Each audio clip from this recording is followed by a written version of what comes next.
What's up guys, it's Rex here, and today we're going to be discussing a brawler, which I talked about in actually one of my first videos, which did really well, and that's Draco.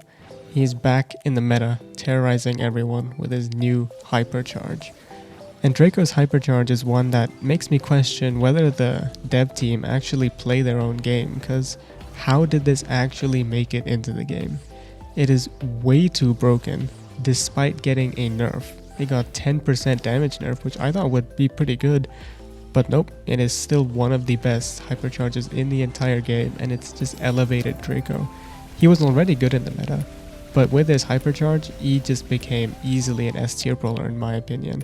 So without further ado, let's get into the game here. We got Gem Fort.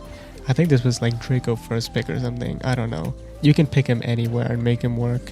But we got a pretty decent start here. We got a good gem carrier in a Janet, tripping over all these bow mines. And yeah, I've just been terrorizing the enemy team the entire time, going across the sidelines using these bushes. Get a quick double kill there, and the hypercharge already acquired. Countdown started. The charge rate nerf, I can't even feel it. I don't think you can, because with a brawler like Draco, it's not really hard to chain those supers. So even if it is 3 supers, 4 supers, it is still possible to get at least 2 in one game if you're playing it right. And I've been yapping so much, but the first game is already over. Let's actually do some proper commentary here for the second game. I kind of just want to do more of the same thing, right? Play super aggressive, get my first super, and then stay aggressive the entire time. And the bow is actually switching lanes here, going down the left side, so I can't really push up. I'm going to try and play with the bow a little bit, try and throw him off, and I actually do here. So I get to go in, get some good shots. I'm one shot away from the super here. Could also take a little bit of damage, try and farm it up. So yeah, still struggling on the lane, but oh, my mid goes down there. Not really great, so that's my sign to push in. I was about to say things are going good, but yeah, Janet goes down, Spike as well. I'm the only one left, so let's see what I can cook up here. I'm just gonna stand still, just wait for an opening here, because you don't want to pop your super too early. Again, just waiting, trying not to do too much. Carl comes in, that's my opportunity to pop the super. I get one. Don't pop the gadget there, I don't know why. I probably should have, but I was a little bit too low on HP there. Rico is gonna survive out. Nope, not gonna survive, because the Janet's gonna get the kill there. I'm gonna pop the super, try and get the Carl down here. But yeah, he's using those walls like you should. And we have a countdown. And at this point, I thought we had won the game. But as you're about to see, there's gonna be a pretty major turnaround, which I think I facilitated. So the Carl hypercharge just goes in. I let him, thinking I was all good. But the Spike gets taken down and the Janet flies forward for whatever reason. Does get a really nice kill, lands somewhat safely. Yep, stays alive, but we lost pretty much all our gems, so we need to find a way to get back into this game here. So yeah, played safely.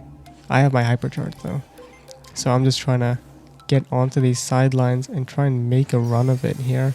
They have 8 gems and I can't wait any longer. I pop the hypercharge, Bo gets put to sleep, Rico as well, but somehow the Carl is able to snag all our gems. I really wasn't paying attention. It's a nicely timed gadget, but the damage is spread across all 3 of them, so it's not really gonna do much. And yeah, both my teammates get evaporated. Not the best game too. I think I was definitely the one to throw there. I shouldn't have let the Carl go in. To be honest, I thought I was safe, but yeah, Carl into a Spike without popping pincushion is not the best matchup for the Spike. So going into round 3 here, I definitely don't want to just abandon my teammates, so I'm going to try and play it a little bit more safe. Bo is on my lane again, so I want to make sure that I at least get my super a little bit faster. So I'm trying to play around. I do get into the range of the bow, get a couple shots, and I want to run to their side of the bushes, but I do get scouted out. And again, I'm so desperate just running. I even waste a gadget there. I don't think that was necessary, but anything to get my super. Rico's gonna chase me down, does get me, but I have my super. So now is my time to shine. Janet goes down. Spike is doing somewhat okay, holding the right lane. But let's keep an eye on me here, bottom left. I'm getting ready to make my move. Obviously I can't go in just yet because they're all stacked up and they're all too far away. So I'm gonna try get into these bushes here, use the speed gear, get into position. I do get into the dragon form here. Bow gonna get blown up. Rico, I pop a nice gadget there, get the Rico as well. Easy double kill. And yeah, now we play the waiting game. Janet is in a good position to just start collecting gems, and I'm holding a lot of pressure here. Can't really move up. Rico does get hypercharge. I'm a little bit scared about that, but I'm dodging the main shots quite nicely. Janet is also picking up gems. We're getting quite close to countdown here. I do go in, I get the bow. Carl is gonna go down as well. I go in quite aggressively, get the gems because I know they can't kill me. I pop the hypercharge and I'm overstaying my welcome here a little bit. If I'm being honest, I was just KD farming here, trying to get some more KD. Spike gonna drop the thumbs down pin. I mean, he threw last game, but yeah, he knows we're safe. We're not losing this one. Game over. Let's check these stats out here. I feel like I did do a fair bit of the carrying, and yeah, I think those stats say a lot. The 15 and 6 despite throwing the second game. I'd have to say that's a pretty good performance from the Draco. Alright, moving into the second game of the video here. Got open business, and we have another first pick Draco here. And honestly, as long as it's hot zone, I don't really care about what pick it is. Whether it's first or last, I'm going Draco anyway. And as you'll see, Draco really worked phenomenally into this match. So we lose the lead off the start in terms of the zone percentage, but we're able to get them off quite quickly.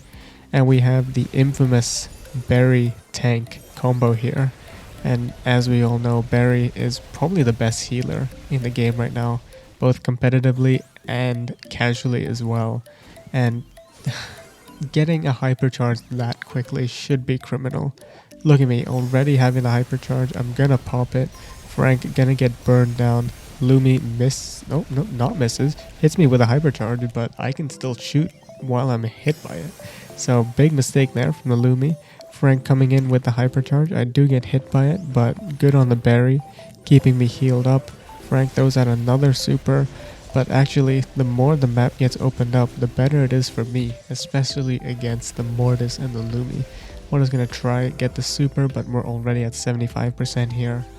And there's honestly not much hope for the enemy team here. Hypercharge super comes out. Frank pulls me in. Can't really do much though. Mortis hypercharge super comes out. He gets eviscerated. Lumi also gets absolutely destroyed. And you know, what am I supposed to say really? Playing with a brawler which has an instant team wipe button. It's not a hypercharge. It's an instant team wipe button. You might as well call it that. If the enemies are caught out, there is really no counterplay to it.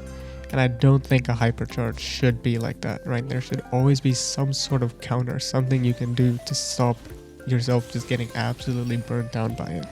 So yeah, they get a similar start to last game, but instead they're the ones team wiping us. And yeah, 0% on the zone. They're always climbing up here. 25%. Not looking good for us, but I got my first super, so it's time to cause some panic on the map. I do waste a gadget, and yeah, I said panic, but now I'm panicking here as I go down. They're gonna reach 40% here. Barry left all by his own, but he does get a nice kill there. Frank coming in with the hypercharge. They do hit 40, and it's time to pop off. We do get the hypercharge. I pop it. Lumi, no chance here. Mortis has to retreat all the way into the spawn and even hide behind the invincible Frank just to survive that. Frank gonna try and make his way back onto the zone here. I need to just stop them from getting on. So I'm pushing up super aggressively. Lumi goes down as well. And this is a great position for us. If I get another hypercharge, that'd be sweet. But as long as I got the Berry healing me, I can just play super aggressive pretty much just in their half of the map. And just hope that the Sandy picks up the percentages here. Mortis coming in, but realistically, what can they do here? Right, Mortis gets a hypercharge, and yeah, that actually cleans us all up. But a Mortis is not going to have a hypercharge very often, right? He's used it up now. He's not getting it again. And I'm spawning in with a hypercharge of my own. And just look at this, man. What are they supposed to do? Frank dead, Lumi dead, and Mortis is just giving up now. What can he do? I'll just take the free team wipe there. 90% and counting. And yeah, these stats are about to be nasty. I can already imagine it. I felt like I did so much there, and oh my god, 18 and 3, are you serious?